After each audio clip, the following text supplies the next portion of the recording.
Good morning, students. In the last lectures, we are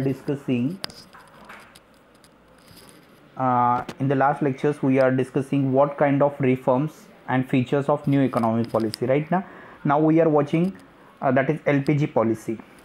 हमने कल ही देखा है कि 1991 के बाद इंडिया ने LPG पॉलिसी एक्सेप्ट किया था।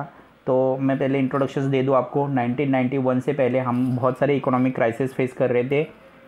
हमारे यहाँ पे जीडीपी रेट नेगेटिव था, हमारे यहाँ पे इकोनॉमिक ग्रोथ नहीं थी, हम दूसरे कंट्री का करेंसी हमारे पास नहीं था, इसलिए हम लोग ट्रेड नहीं कर पाते थे, एक्सपोर्ट इंपोर्ट नहीं कर पाते थे।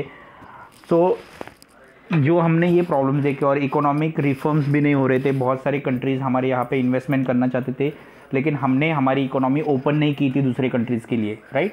तो इससे क्या प्रॉब्लम हो रहा था कि हमारे यहाँ पे बहुत सारा इन्वेस्टमेंट नहीं हो रहा था, जॉब नहीं थे लोगों को। तो ये प्रॉब्लम सॉल्व करने के लिए 1991 में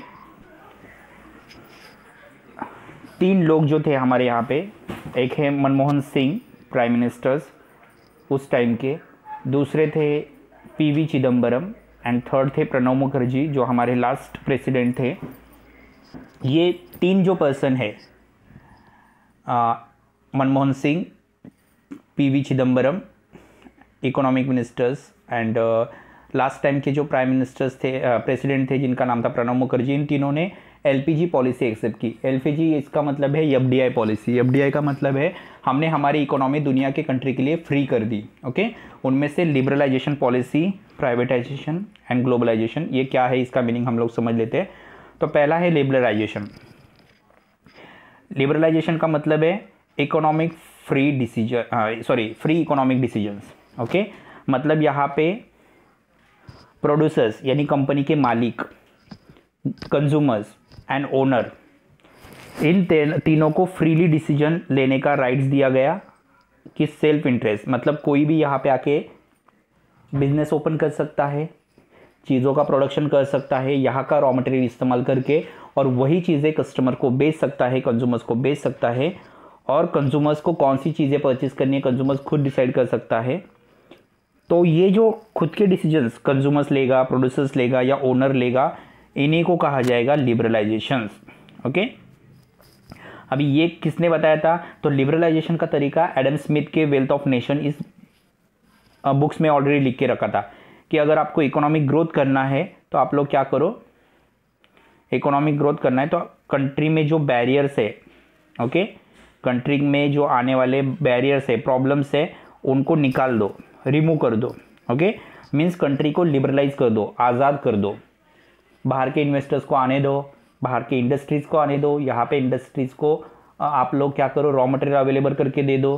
रॉ मटेरियल बना दोगे तो वो प्रोडक्शन करेंगे, चीज़ें बनाएंगे, गुड्स बनाएंगे, कम्युनिटीज़ बनाएंगे, और वो आपके ही कंज्यूमर्स को वो रिटर्न दे देंगे। ओके, सो ये पॉलिसी है लिबरलाइजेशंस।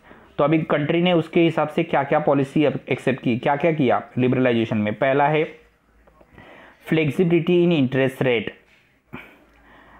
अभी फ्लेक्सिबिलिटी इन इंटरेस्ट रेट, कमर्शियल बैंक जो है, कमर्शियल बैंक यानी प्राइवेट बैंक इंडस्ट्रियलिस्ट को सबसे सस्ता इंटरेस्ट रेट प्रोवाइड करेगी ताकि वो यहाँ पे आए, चीज़ों का या कम्युनिटीज़ का प्रोडक्शंस करे, और डिमांड और सप्लाई, कंट्री की जो डिमांड है और उतना कंट्री को कम्युनिटीज़ का सप्लाई करे।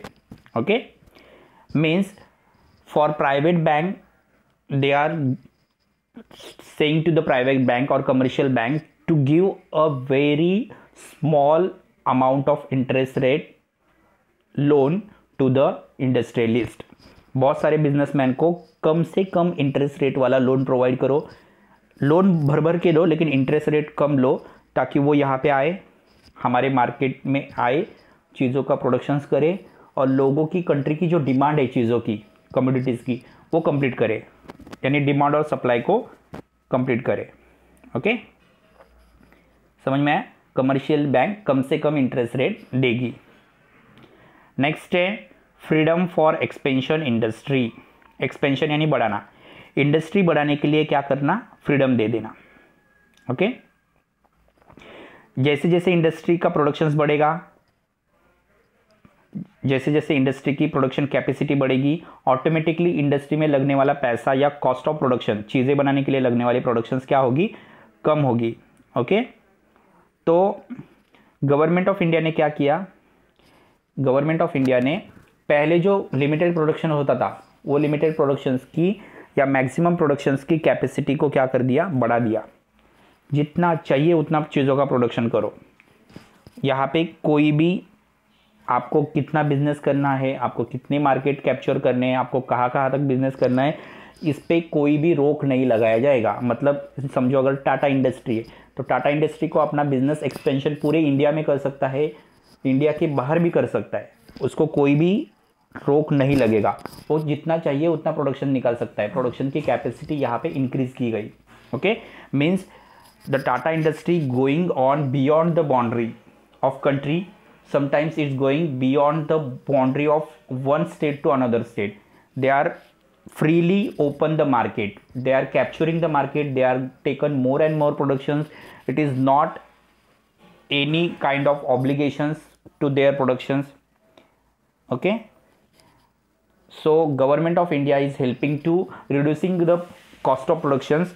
गवर्नमेंट ऑफ इंडिया सिर्फ क्या करेगी, चीज़ें सस्ते से सस्ते प्रोड्यूस करने के लिए मदद करेगी, लेकिन बिजनेसमैन या इंडस्ट्रियलिस्ट अपनी बिजनेस को कहीं पे भी एक्सपेंशन कर सकता है, जहाँ चाहिए वहाँ पे एक्सपेंशन कर सकता है, जितना चाहिए उतना चीज़ों का प्रोडक्शन ले सकता है। उसके लिए जो पहले एमआरटीपी में एमआरटीपी नाम का एक कानून था, हमने देखा है लास्ट। ओके, तो वो जो कानून है उसके तहत एक लिमिटेड प्रोडक्शन लेना पड़ता था, ज़्यादा प्रोडक्शन लेने की इंडस्ट्रियलिस्ट को परमिशन नहीं थी। लेकिन यहाँ पे गवर्नमेंट ऑफ इंडिया ने क्या किया है, आपको जितना चाहिए उतना प्रोडक्शन ले लो, ये पॉलिसी एक्सेप्ट की है। नेक्स्ट है एमआरटीपी रिमूवल कर दिया।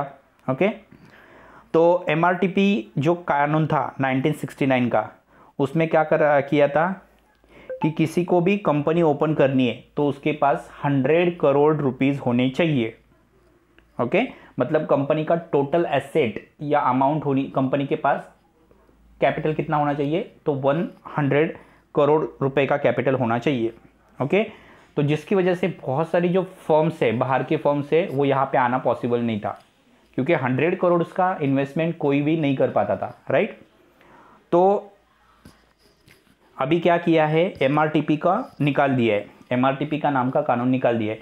मतलब किसी को भी 100 करोड़ की एसेट उसके पास नहीं चाहिए, कोई भी आ सकता है, जिसके पास इन्वेस्टमेंट करने की ताकत है वो यहाँ पे आके इन्वेस्टमेंट कर सकता है। उसके लिए उसको 100 करोड़ की इन्वेस्टमेंट करनी है ऐसा कुछ नहीं है। अगर उसके पास 50 करोड़ है, वो यहाँ पे आके इन्वेस्ट करना चाहता है तो कर सकता है। That is abolitions of monopolies and restriction trade practice. ये जो कानून है उसको रिमूव कर दिया या उसको थोड़ा सा रिड्यूस कर दिया है। ओके, नेक्स्ट है फेरा। अभी हमें दूसरे कंट्री के साथ अगर ट्रांजेक्शन करना है, हमें दूसरे कंट्री के साथ ट्रेड करना है, तो हमें सबसे इंपॉर्टेंट चीज़ क्या है कि हमारा जो पैसा है या करेंसी है,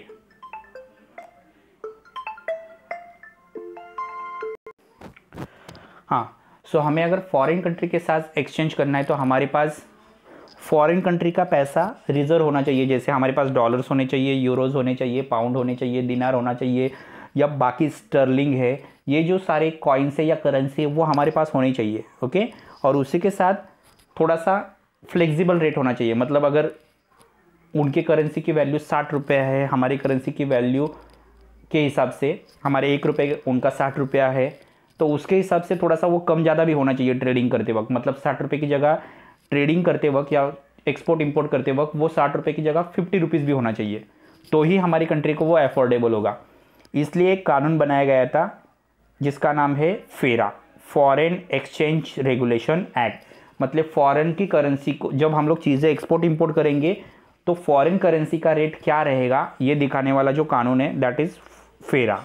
ओके, इसी कानून को चेंज करके, सिर्फ उसका नाम चेंज करके, उनके एक्ट थोड़े से चेंज किए, और हम जो इंटरनेशनल ट्रेड करेंगे, मतलब दूसरे कंट्री के साथ ट्रेड करेंगे, तो हमारा ट्रेड कैसा रहेगा, हमारी करेंसी का रेट क्या रहेगा, हम दूसरे कंट्री को कैसे चीज़ें एक्सपोर्ट इंपोर्ट करेंगे, उनके साथ हमारा पैसे की वैल्यू क्या रहेगी, ये डिसाइड करने वाला नया कानून बन गया, दैट इज़ कॉल्ड फेमा। पहले उसका नाम फेरा था, फॉरेन एक्सचेंज रेगुलेशन एक्ट था, उसको चेंज करके उसका नाम कर दिया FEMA.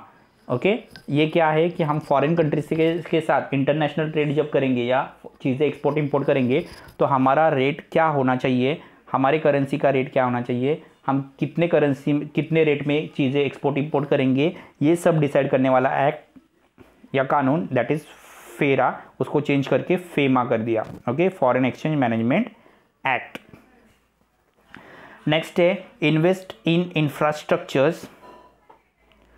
Okay so investment in infrastructures, इसमें क्या कर दिया कि अगर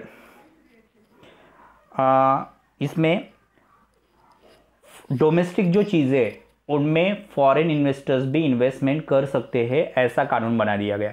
मतलब यहाँ पे अगर रेलवे, रोड या पावर प्रोजेक्ट, इलेक्ट्रिसिटी के प्रोजेक्ट बनाने हैं तो उसमें फॉरेन कंट्री भी अपना इन्वेस्टमेंट कर सकती है, ये डिसाइड किया गया। मतलब अगर समझो एक रोड बनाना है तो रोड बनाने के लिए बाहर की कंट्री भी इन्वेस्टमेंट कर सकती है और बाद में वो पैसे टोल से वसूल कर सकती है और अपने कंट्री में लेके जा सकती है। मतलब अगर इंफ्रास्ट्रक्चर्स यहाँ पे बढ़ाना है, railway, roads, constructions, power project, तो उसमें भी फॉरेन इन्वेस्टर्स को इन्वेस्ट करने का यहाँ पे चांस दिया गया। ओके 6 है encouragement of foreign technology.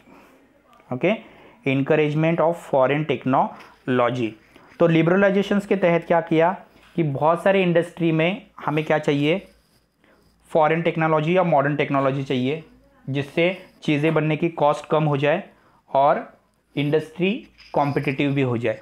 Okay तो इसलिए हमें फॉरेन टेक्नोलॉजी एक्सेप्ट करने का भी चांस दिया गया कि हम किसी भी कंट्री से फॉरेन टेक्नोलॉजी मंगवा सकते हैं और हम उनके साथ ट्रांजेक्शन कर सकते हैं। ओके नेक्स्ट है सेबी। अभी बहुत सारी इंश्योरेंस कंपनी है, ओके या बहुत सारे लोग शेयर मार्केट में इन्वेस्टमेंट करते, शेयर्स, बॉन्ड, डिबेंचर्स, इनमें इन्वेस्टमेंट करते हैं। तो इनमें इन्वेस्टमेंट करते वक्त क्या होता है कि बहुत सारी रिस्क होती है, अपना पैसा डूबने का प्रॉब्लम होता है, बहुत बार फ्रॉड होता है, जिनको हम लोग हमारा एजेंट बना के शेयर मार्केट चलाते हैं तो वो लोग हमारे साथ मिसबिहेव कर सकते हैं, हमें फंसा सकते हैं, हमारे साथ फ्रॉड कर सकते हैं। इसलिए एक नया ऑफिस बनाया गया है जहाँ पे आप जाके कंप्लेंट कर सकते हो उस एजेंट के या उस इन्वेस्टर्स के लिए। ओके तो इसके लिए एक ऑफिस बनाया गया है जिसका नाम है SEBI, security exchange board of India. Okay आप जो पैसे shares, bonds, debentures, share market में जो पैसे इन्वेस्टमेंट करते हो, इसमें आपके साथ कोई फ्रॉड ना हो, कोई चीटिंग ना हो, कोई आपको फंसा ना सके, आपकी इन्वेस्टमेंट फेल नहीं जानी चाहिए। तो इससे लेकर जो रिलेटेड कंप्लेंट है वो कंप्लेंट करने के लिए और वो कंप्लेंट के प्रॉब्लम्स सॉल्व करने के लिए एक ऑफिसेस बनाया गया है जिसका नाम है SEBI, security exchange board of India. Okay security exchange board of India.